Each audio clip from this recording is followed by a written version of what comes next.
네, 하나님의 말씀은 시편 160편 12절입니다. 시편 160편 116편 시편 116편 12절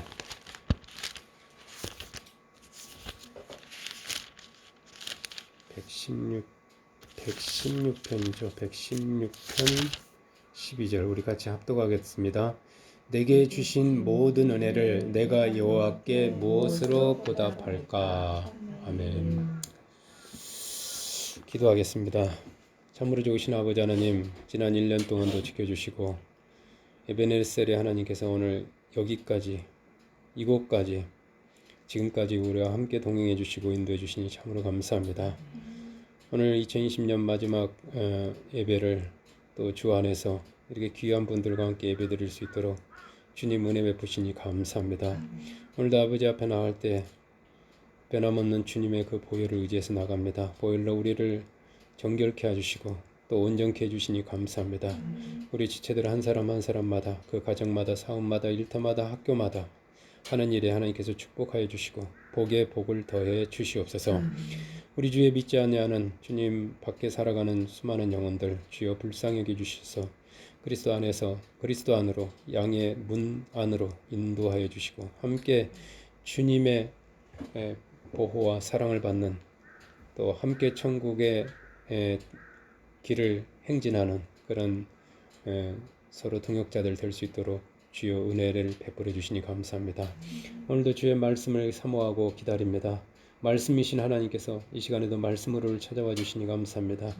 그 말씀을 받을 때 어둠이 물러가게 해주시고 아버지 빛처럼 환해지게 해주시고 우리의 눌려있던 것들이 회복되게 해주시고 또 우리의 심령이 또 오늘 소생하는 그런 복된 시간 되게 하여 주시옵소서.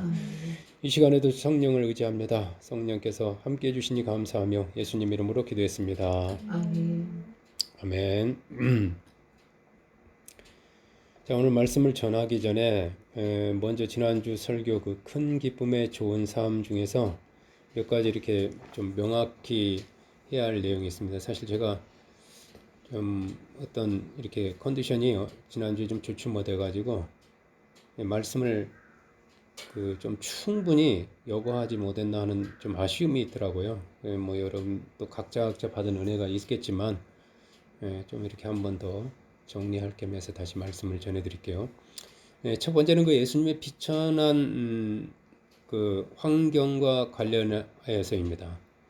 이제 하나님은 독생자 예수님을 이 땅에 보내실 때 얼마든지 좋은 환경과 그런 좋은 시대를 택하여 보내실 수 있었어요. 물론 뭐 로마의 그 팍스 로마다 해가지고 뭐 도로라든가 통신 뭐 이런 것들이 복음을 전파하는 데는 오히려 가장 그 어떤 하나님이 때에 예수님 보냈다고 할 수 있겠지만 저는 그런 어떤 영적인 의미보다도 그냥 현실적인 그런 얘기를 우리와 이렇게 공감할 수 있는 예수님을 나와 공감할 수 있는 그런 부분에서 말씀을 전해드린 거예요.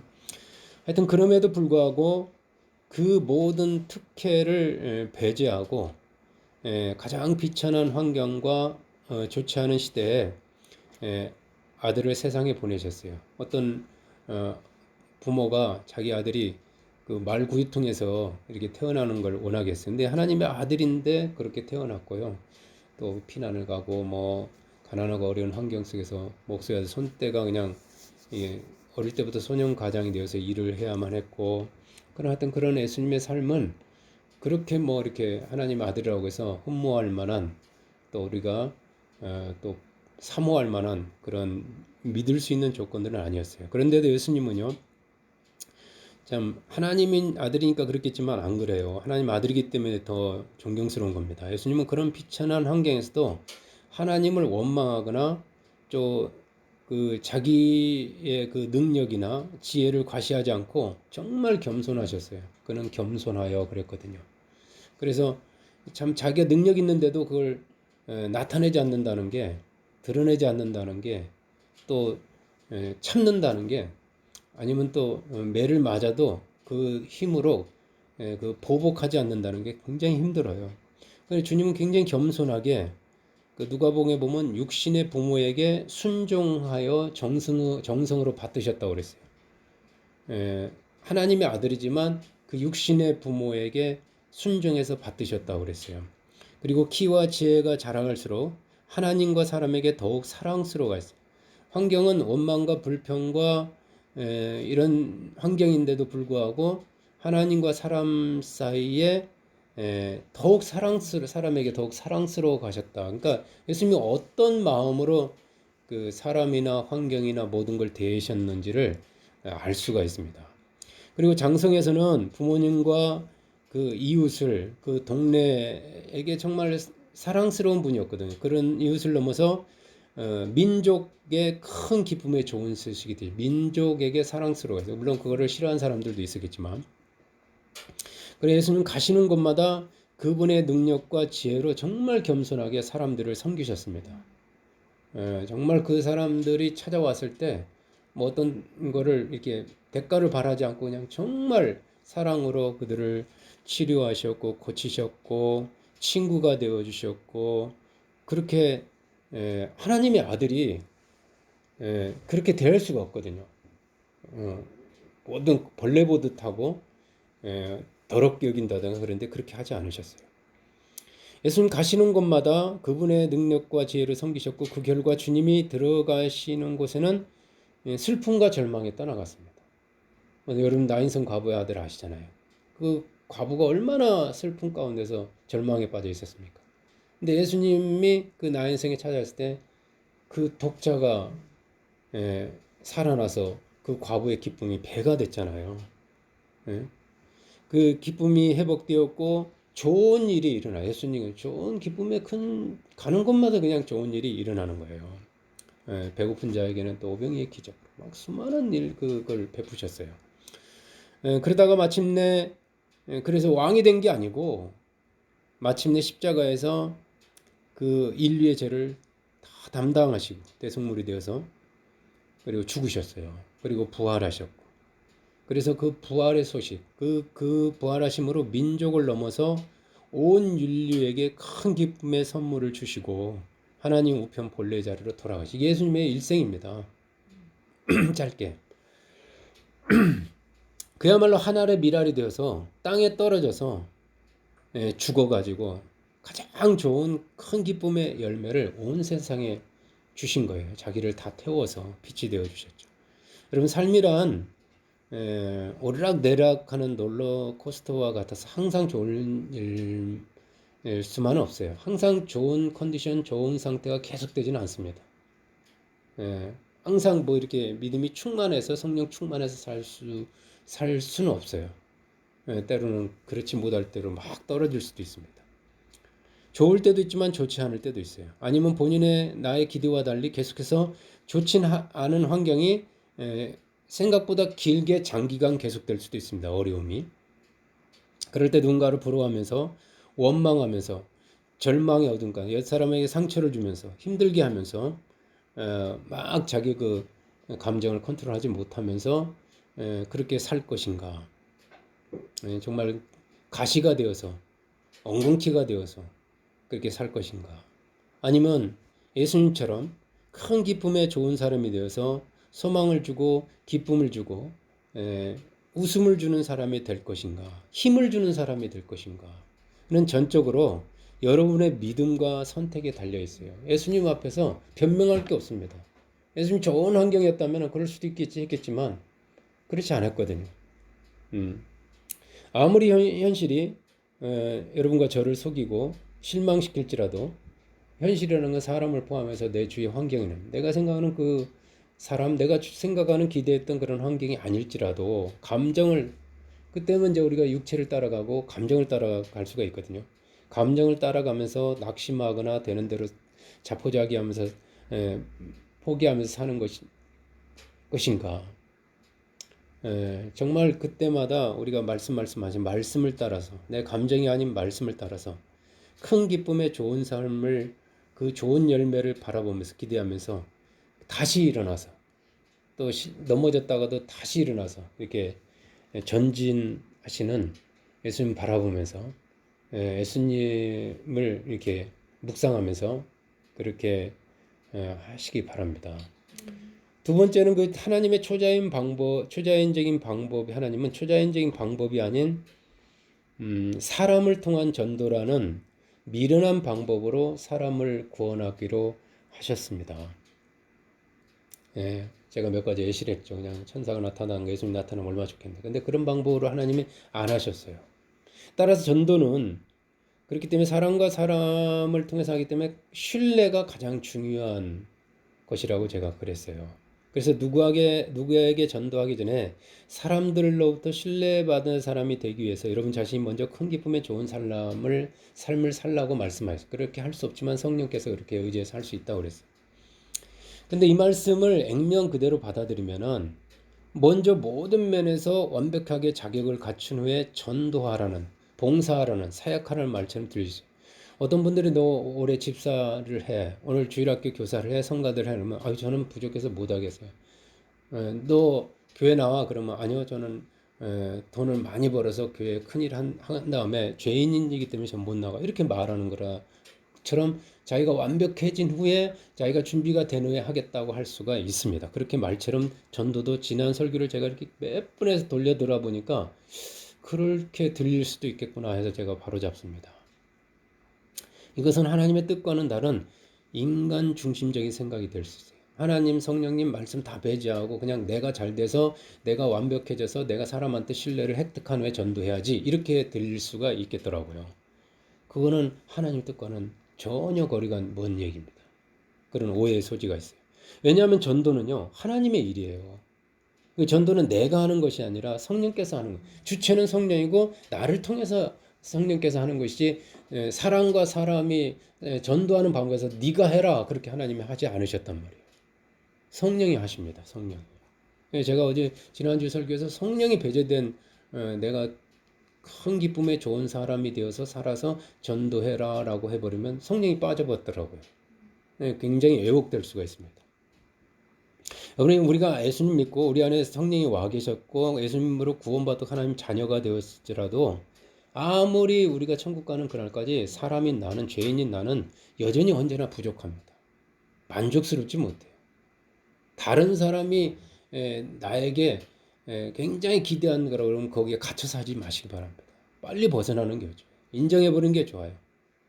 사람이 저 사람에게 완벽하길 기대해서 그 사람의 뜻대로 살아가려고 하면 안 됩니다. 막 살으라는 말은 아니죠. 사람은 절대로 완벽할 수가 없어요. 예. 항상 큰 기쁨의 그런 좋은 삶을 유지할 수 없습니다. 따라서 나는 늘 부족하고 또 내가 전하는 하나님 말씀도 우리가 전하는 하나님 말씀도 때로는 부족하게 전하지만 그럼에도 불구하고 말씀을 전하는 우리와 말씀을 받는 그 사람 사이에서 감동과 감화를 주셔서 주님을 믿게 하시는 분은 성령님이십니다. 예. 전도의 주체는 성령님이시에요. 그냥 내가 부족하게 전해도 그걸 부족하지 않게 받아들이게 하셔가지고 예수님을 향하게 하시는 분은 성령님이지 내가 하는 게 아니라는 거예요. 마가복음 16장 20절 말씀을 여러분 보면은 찾지는 않겠습니다. 많이 여러분 아는 말씀이에요. 제자들이 나가 두루 전파할 때 주님께서 성령으로 함께 역사하시면서 그 따르는 표적으로 말씀을 확실히 증언하셨어요. 예수님께서 부활하시고 승천하신 후에 그 제자들의 환경과 상황은 썩 좋은 편이 아니었습니다. 예. 제자들 중에 사회적으로나 경제적으로나 인격적으로나 어느 수준 이상인 사람은 거의 없었어요. 다 가난한 사람들이었어요. 그래요. 자기 뭐 재산을 가져와서 밭을 팔아가지고 그 예루살렘 교회에 기부한 사람들도 있었지만 대부분은 뭐 과부 뭐 그냥 고아 이런 사람들이 주류를 그 예루살렘 교회의 그 멤버들이었다고 볼 수가 있습니다.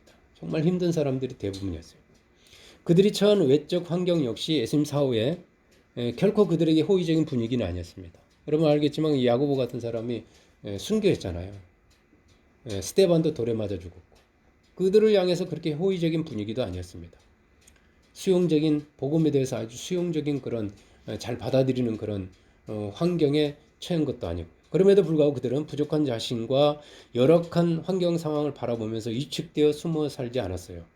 그들 안에 내주하시는 임재하신 성령님을 의지하여서 기쁨과 담대함으로 밖으로 나아가 사람들에게 복음을 전했습니다. 그때 성령께서 부족한 가운데 복음을 전하는 그들과 함께 하셨어요. 주께서 함께 하사 그 수많은 이적과 기적을 베풀었습니다. 예, 내가 어떤 기적을 베푼 게 아니라 성령께서 하셨다고 그랬어요. 그들이 전하는 예수님과 예수님의 말씀이 진짜인 것을 확실하게 증거하신 분은 성령님이셨어요. 예, 그래서 그 증거를 보여주니까 성령께서 기적과 기적으로 말씀이 맞다 이렇게 보여주고 귀신이 떠나가고 막 병이 낫고 이런 역사가 일어나면서 사람들이 죽게 돌아왔고 베드로가 아무리 설교를 잘했다고 해서 그 설교 듣고 전명이 돌아가고 성령이 강력하게 역사해 버린 거예요. 예, 그냥 어눌하게 전했던 뭐 갈릴리 사투리로 전했던 하여튼 역사하신 이는 성령님이셨습니다. 오늘도 마찬가지예요. 우리는 여러 가지 면에서 완벽하거나 온전하지 못합니다. 정말 부족한 사람입니다. 그럼에도 불구하고 부족하지만 그 부족함을 부끄러워하지 않고 담대하게 그 주님을 의지해서 복음을 전할 때 우리와 사람 사이에서 성령께서 역사하십니다. 예, 자꾸 회피해서는 안 되는 것 같아요.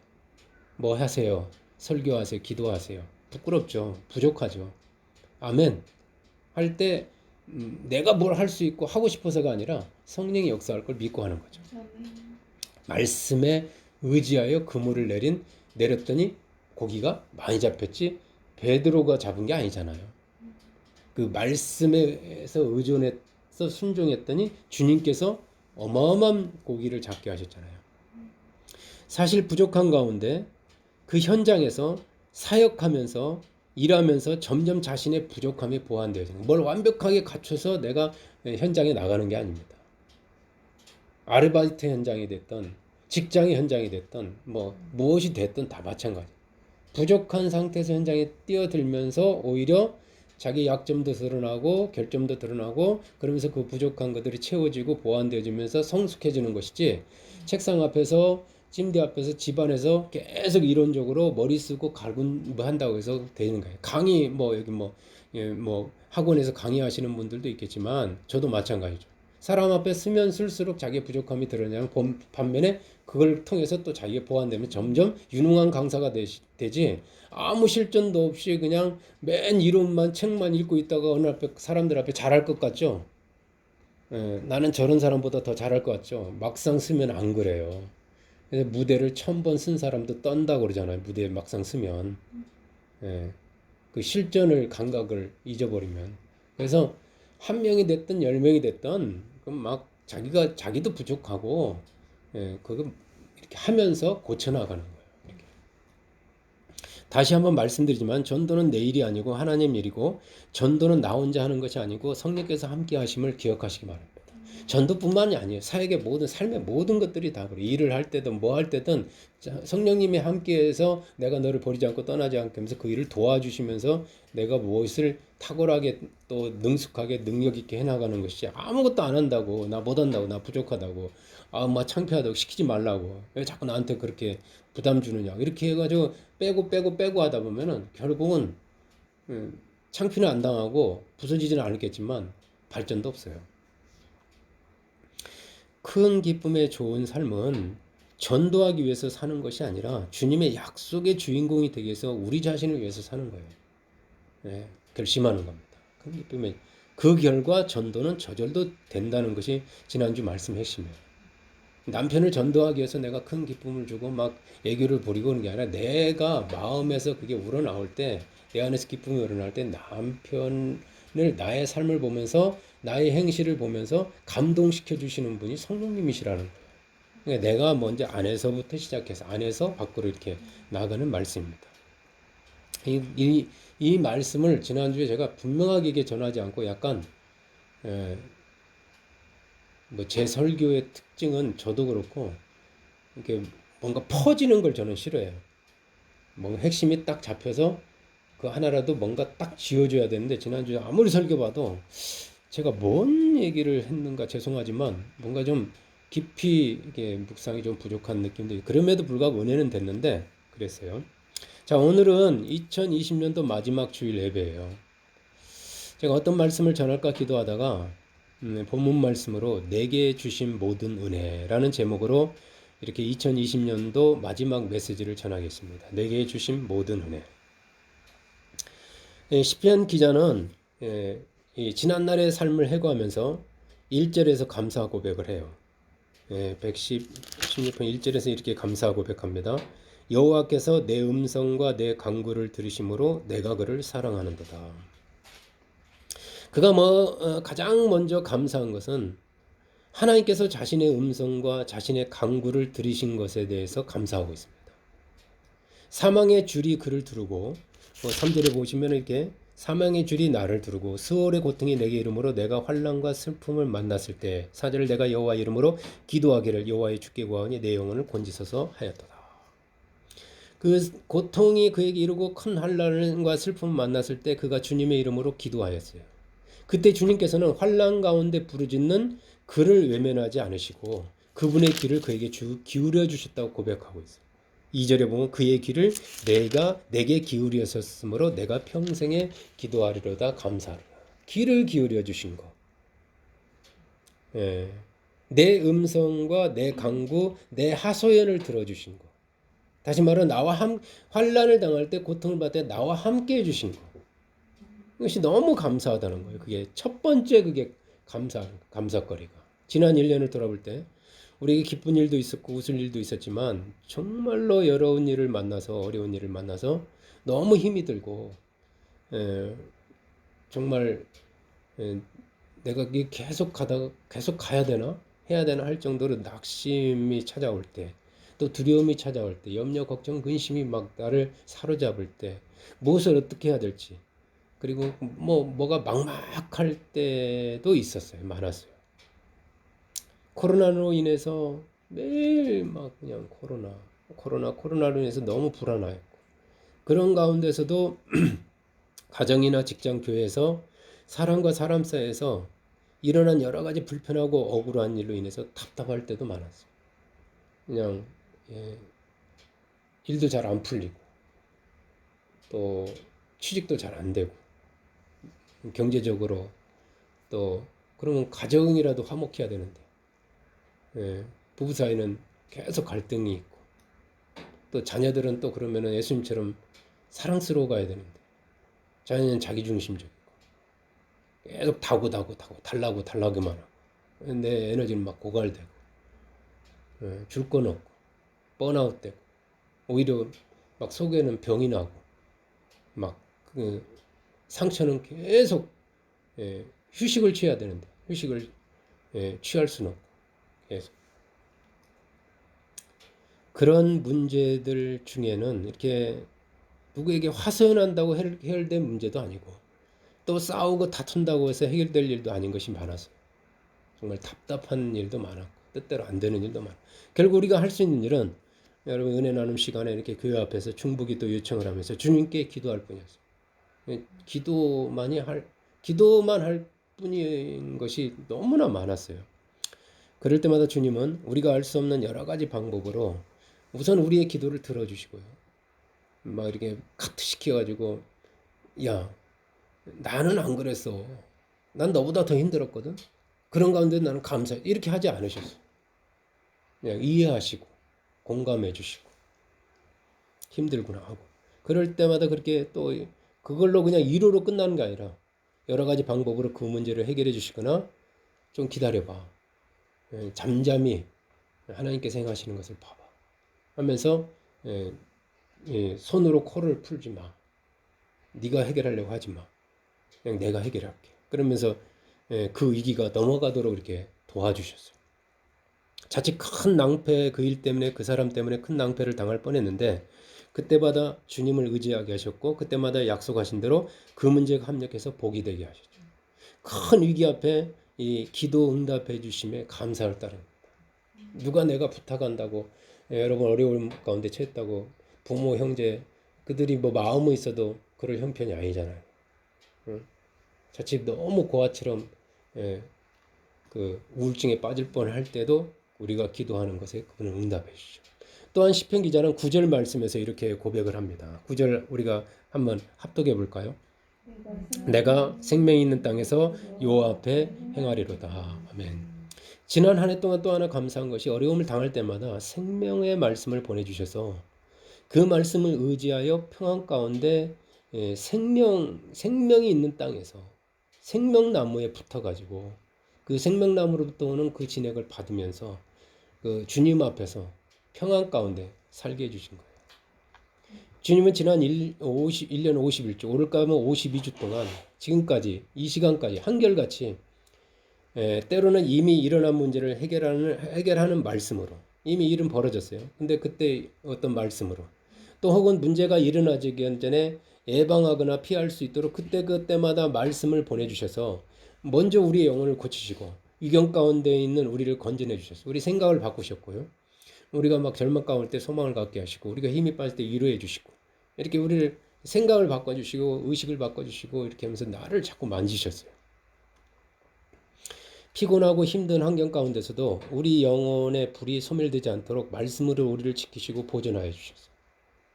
그래서 우리 입에서 진정으로 단 한순간도 말씀 없이는 살 수 없습니다. 제가 은혜 나눔 시간에 그런 고백하는 얘기들을 많이 들었어요. 그렇게 우리로 하여금 이 시편 기자의 고백처럼 고백하게 하시죠. 지난 한 해 동안 말씀을 주시고 그 말씀으로 우리를 복과 화와 저주의 길로 가려고 하는 우리를 그 말씀을 이렇게 마치 목자가 양을 인도하듯이 복과 생명의 길로 인도하신 주님을 찬양합니다. 너무 감사할 따름입니다. 그러면서 시편 기자는 본문 12절에서 우리가 합독했던 건데 읽었던 본문 말씀도 한 번 더 읽어볼까요? 내게 주신 모든 은혜를 내가 여호와께 무엇으로 보답할까? 내게 주신 그 모든 거를 이 시편 기자는 은혜로 여겼어요. 사랑하는 여러분, 은혜로우시면서 의로우시며 긍휼이 많고 신실하시. 그가 이렇게 고백하는 게 하나님을 이렇게 고백합니다. 5절에 보면 여호와는 은혜로우시며 의로우시며 우리 하나님 긍휼이 많으시도다. 그가 만난 하나님, 그가 체험한 하나님, 그가 하나님 어떤 분이에요 한다면 은혜로우세요 그분은. 그리고 그분은 의로우세요. 그리고 긍휼이 많고 사랑이 많고 신실하신 하나님께서는 예수님 안에서 정말 저 들풀과 같은 우리 공중에 나는 새 같지도 못하는 그런 처지에 있는 우리를 버리지도 않고 떠나지도 않으시면서 복 주고 복 주시겠다고 약속하신 대로 그렇게 우리에게 행하셨어요. 예. 우리에게 행하신 모든 것이 다 은혜 아닌 것이 없습니다. 이 시편 기자도 그걸 다 모든 게 은혜입니다. 예. 모든 것이 다 하나님의 은혜일 뿐입니다. 라고 고백하는 거예요. 하나님의 은혜로 여기까지 올 수 있었습니다. 이렇게 고백하는 겁니다. 그런데 하나님은 이 모든 것을 보답을 바라고 한 것이 아닙니다. 보답이나 어떤 대가를 바라고 하셨다면 그거는 은혜가 아니겠죠. 은혜라는 게 뭐예요? 공짜로 거저 주는 게 은혜거든요. 그저 아무 조건 없이 은혜로 주신 거예요. 정말 이게 은혜인 걸 압니다. 왜냐하면 내가 뭔 자격 있고 수고하고 일을 해서 그걸 받았다면은 내 노력의 대가니까 그건 은혜가 아니고 삭시잖아요. 당연히 받아야 될 하나님 앞에 내가 당연히 받아야 될 건데 나는 그렇게 살지 못했거든요. 그런데도 하나님은 그냥 주셨거든요. 그게 은혜죠. 그게.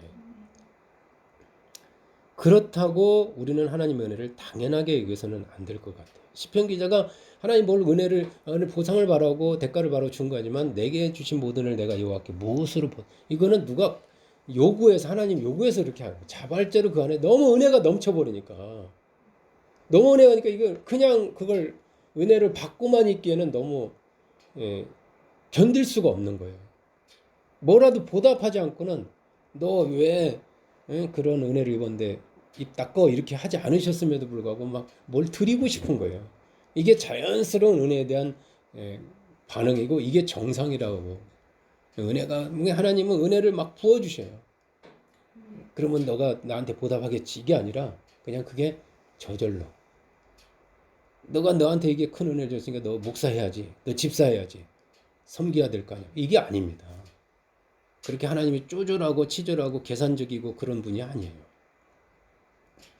그래서 저는 이 말씀을 보면서 최소한의 그런 감사의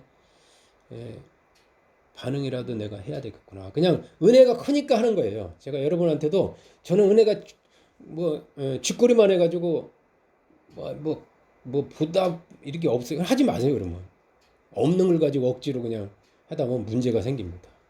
은혜는 요만큼 받았는데 예, 교회에서 봉사는 크면은 반드시 그 사람 문제를 일으켜요. 예, 그냥 은혜를 더 받으세요. 그냥 제가 그렇게 성탄 전하에 주님이 베푸신 은혜를 제가 묵상해 보았어요. 이렇게 여러분 뭐 성탄 예배를 제가 그렇게 예, 이렇게 온라인이기 때문에 좀 그랬지만 그 어느 누가 나를 위해서 내 대신에 죽어줄 수 있을까? 그냥 늘 듣는 말로 하지 않고 그냥 객관적으로 그냥 예수님이니까 하지 말고 그냥 그렇게 했어요. 어느 누가 내 대신에 찔리고 상하고 징계를 받고 채찍에 맞으려고 할까?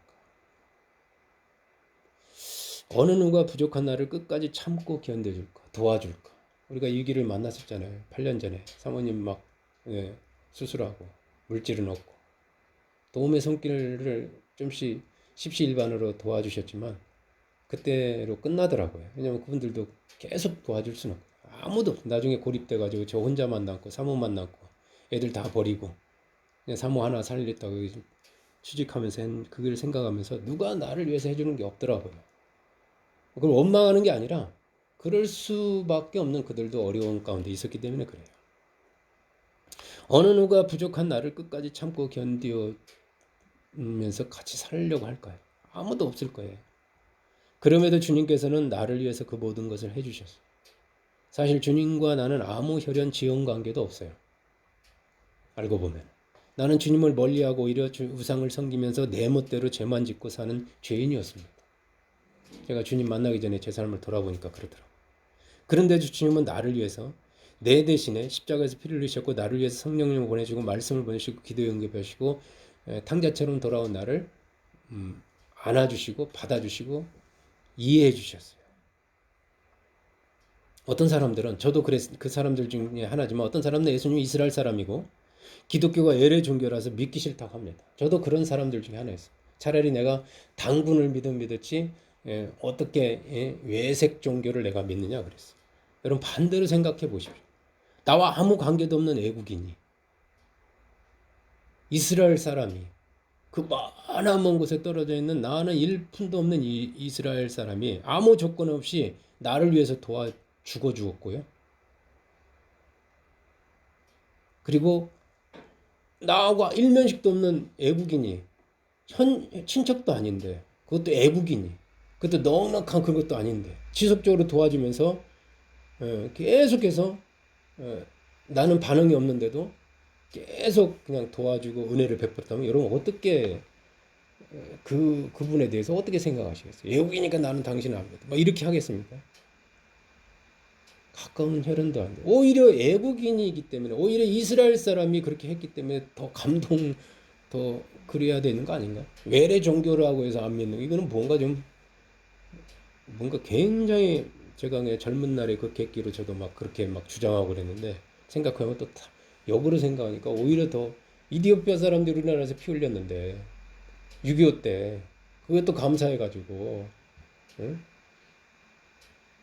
이번에 코로나 검사를 그냥 맨 처음 보내준 나라가 이디오피아 아닙니까? 우리나라에서 어려움에 빠지니까 그때 6.25 때 받은 은혜가 크니까 호주 사람이 스위스 사람이 그 먼 미국 땅에서 여기 와서 피를 흘릴 이유가 뭐 있습니까? 우리나라하고 무슨 관계가 있다. 지금도 그 사람들은 잊지 않고 친한파가 되어서 한국을 지지해주고 이렇게 했는데 무슨 이유가 있겠어요.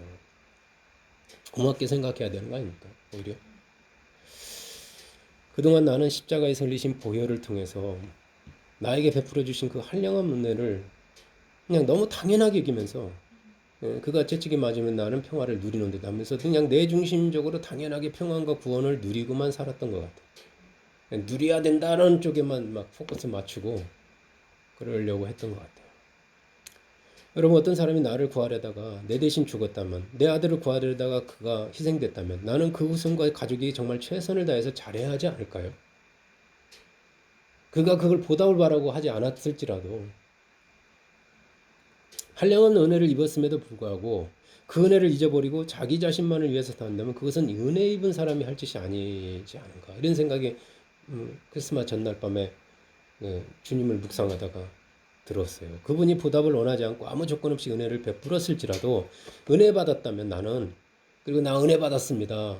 예, 내 기도 들어줬습니다. 이렇게 했다면 나는 그 은혜를 가볍게 당연하게 여기서는 안 되지 않겠는가 이런 생각이 들더라고요.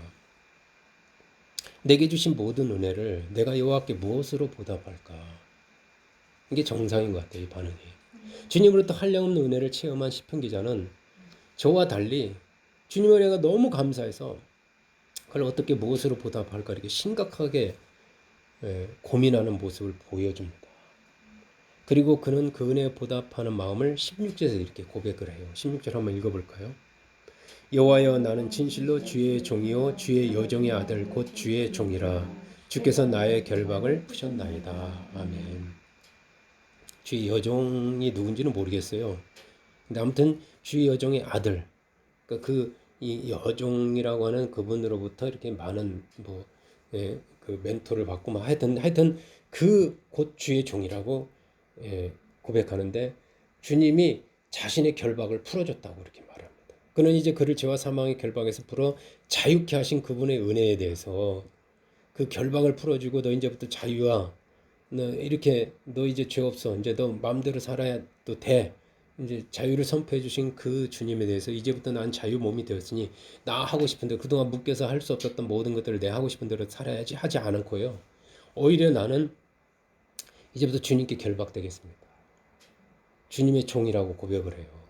자유를 줬는데 난제는 그 자유하는 몸으로 살지 않고 오히려 나를 자유케 하신 주님의 종으로 살겠습니다. 라고 고백을 하는 겁니다. 이분이.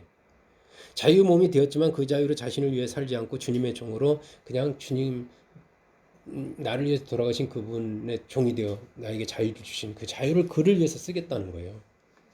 그분께 결박되어 살겠다는 거죠. 지금까지는 주님으로부터 받기만 했는데 앞으로는 그 주님의 종이 되어서 정말 부족한 가운데서 주님께 드리는 삶을 살겠다고 고백을 하는 거예요. 그렇습니다. 은혜에 보답하는 삶은 받는 삶에서 주는 삶으로 바뀌는 거예요. 은혜를 받았는데 그 받는 거를 그냥 자기를 위해서 쓰는 것이 아니라 주님을 위해서 주님이 원하는 곳에 그 은혜를 나눠주면서 쓰는 거죠. 주님의 종으로서 그가 첫 번째로 서원한 것이 17절 말씀이에요. 17절. 어떡할까요? 내가 주께 감사제를 드리고 여호와 이름을 부르리이다. 아멘. 주님의 종으로서 그가 결심한 첫 번째는 바로 평생 감사하며 살겠다는 거죠. 감사의 종이 되겠습니다. 감사 제사를 내가 매일 내 입술로 감사 제사를 감사의 종으로 살겠습니다. 감사의 얽매이겠습니다. 감사의 포로가 되겠습니다. 어떤 형편과 환경 가운데서 상황 가운데 감사를 배신하거나 감사를 떠나거나 원망하고 짝하여 살지 않고 원망하고 내가 외도하지 않겠습니다. 그게 종으로서 그가 서원한 첫 번째예요. 주님의 이름으로 내가 감사하면서 사는 것, 그것이 베푸신 주님께 대해 내가 보답하는 거다. 그가 이렇게 정리한 겁니다. 평생 감사죠. 평생 감사. 주님의 종으로 감사의 종으로 살겠단 말은 평생 감사하겠다 이거죠. 이 감사에는 두 가지 의미가 포함되어 있어요. 먼저 소극적 감사로 어떤 문제나 위기 앞에서도 그걸 감사로 여기고 감사의 말을 하며 살겠다는 결심인 거예요. 지금 코로나 때문에요. 나 누구한테 이게 들어보면 다 부정적인 이야기예요. 다 정부 정책 그냥 원망하고 정치권 뉴스권 보면 그럼 나도 모르게 그냥 나도 그냥 거기에 편승하는 겁니다. 근데 우리가 서원했잖아요. 평생 감사. 감사의 종으로 살. 남들이 다 가든 나는 주님이 원하는 대로 살아야 되겠다. 감사라고 했으니까 난 감사하겠다. 이 길을 가는 거죠. 서원한 것을 지키는 거죠. 그냥 내 입술에서 감사의 제사를 감사의 말을 떠나지 않겠습니다. 그리고 더 나아가서 좀 더 적극적으로는 내가 할 수만 있다면 주님으로부터 그 나병을 고침받은 후에 그 주님께 돌아와서 그 앞에 엎드려서 살해한 감사한 사마리아 그 사람 있잖아요. 10명 중에 그 고침받은 사람이 너 하나뿐이냐? 나머지 9은 어디 갔냐? 그건 감사하지 않고 그냥 가버렸거든요. 고쳐주셨는데 그 사람 하나만 돌아왔는데 그 사람이 사마리아 사람입니다. 그 사마리아 사람처럼 형편과 상황에 관계없이 감사를 표현하며 살겠다는 겁니다. 그런 지금까지는 주님 없이 산 그 어린아이처럼 이 어린아이가 중심적이거든. 자기 중심. 매사에 투정을 부리고 뭐 이거 나오 저거 나오 원망과 불평 가운데 살았지만 앞으로는 좀 더 성숙한 사람이 되어서 감사의 말과 함께 적극적으로 감사의 삶 베푸는 삶을 살겠다고 이렇게 고백하는 거예요. 이게 그는 18절과 19절에서 그의 결심을 이렇게 선포합니다. 18절 19절 같이 보도록 하겠습니다. 내가 여호와께 서원한 것을 그의 모든 백성이 보는 앞에서 내가 지키리로다. 예루살렘아 내 한가운데서 곧 여호와의 성전뜰에서 지키리로다. 할렐루야. 그는 지금까지 그가 서원한 이 모든 것을 하나님 백성이 보는 모두 앞에서 공개적으로 그리고 예루살렘 여호와의 성전뜰 한가운데서부터 에서 지키겠다. 거기서부터 시작하겠다라고 선포합니다. 예. 뭐 여러분한테 중요한 건 예루살렘 성전 한가운데, 교회 한가운데, 우리가 너희 몸이 성전인가, 내 마음에서부터 시작하겠다. 이렇게. 그렇게 할 수도 있고, 내 가족에게부터 먼저 하겠다. 그렇게 할 수도 있겠고. 이제까지 내가 상처 주는 사람, 상처 주는 말을 했는데 이제는 감사해, 여보 감사해, 이런 사람 이렇게 하면서 살겠다. 그렇게 그가 선포합니다. 우리가 감사해야 할 대상은 먼저는 주님의 백성들, 교회 지체들입니다. 가까운 사람들, 아직 돌봄을 받아야 할 이 어린아이 같은 주님의 백성들, 이제 갓 초신자들이 많아요. 나도 그런 초신자 때가 있었고, 그리고 나 혼자 큰 것 같아도 수많은 집사님, 목사님, 사모님, 성도들의 그 돌봄 속에서 그냥 이렇게 보호 속에서 그게 요람이 되어서 내가 자라왔잖아요. 그냥 된 것 같아도. 그 어린아이 같은 또 다른 주님의 백성들, 또 다른 자녀들에게 하는 것이 바로 주님께 하는 겁니다. 보답이라는 게. 주님으로부터 받은 은혜를 주님의 몸된 교회 그 지체들을 건강하게 세우는 일에 사용하는 것이 주님의 은혜에 보답하는 거예요. 보답이라는 건 좀 힘이 됐을 때, 좀 자랐을 때 하는 게 보답이죠. 어린아이, 갓난아이가 무슨 보답을 합니까?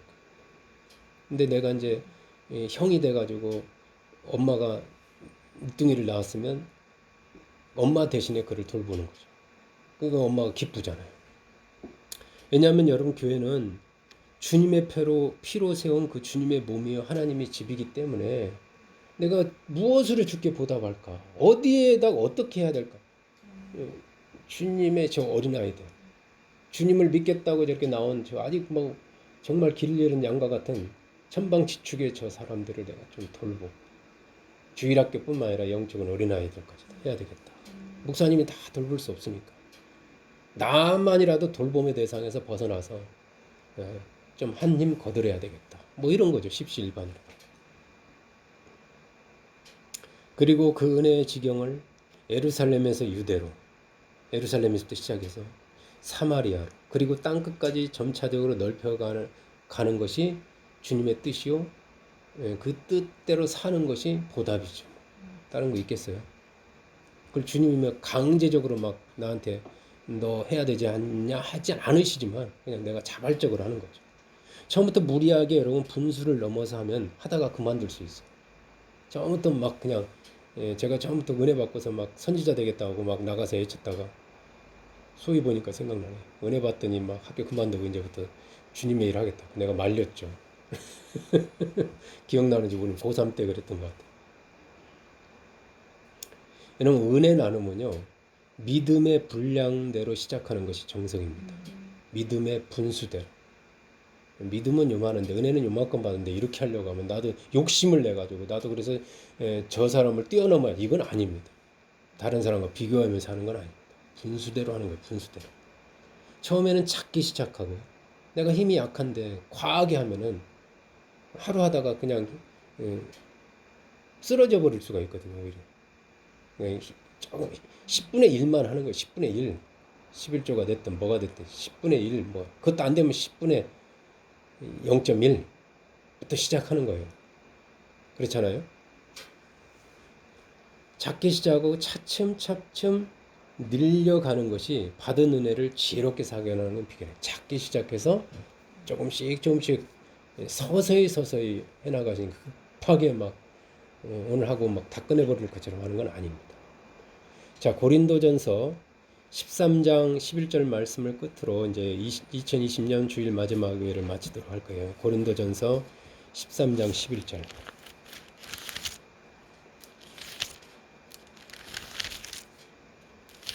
13장 11절 같이 합독할까요? 내가 어렸을 때는 말하는 것이 어린아이 같고 깨닫는 것이 어린아이 같고 생각하는 것이 어린아이와 같다가 장성한 사람이 되어서는 어린아이의 일을 버렸노라. 내가 모든 은혜를 받은 게 너무 큰데 어떻게 하면 보답할까?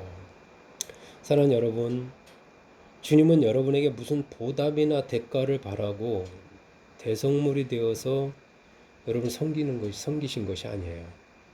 우리가 뭔가 주님의 일을 할 때도 그 주님의 정신을 잃어버리면 누가 한 게 보답받고 대가 바라고 섬기고 봉사하는 게 아닙니다. 무슨 주님은 무슨 대접받기를 바라고 여러분의 기도에 응답을 해주시고 말씀도 보내주시고 도와주신 것이 아니에요.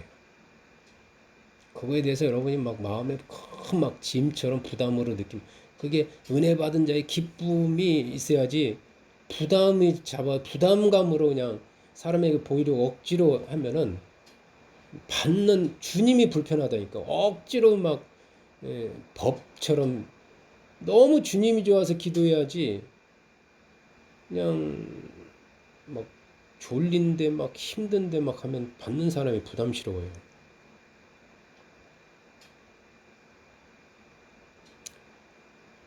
그런 것 때문에 도와주신 건 아닌데 그럼에도 불구하고 이제 2020년을 보내면서 내년에는 정말 어린아이 같은 그런 자기중심적인 신앙에서 벗어나죠. 조금 더 어린아이 같은 어린아이 같고 말하는 거 깨닫는 거 행동하는 게 다 생각하는 게 다 어린아이인데 내가 이제 여기 졸업해야지.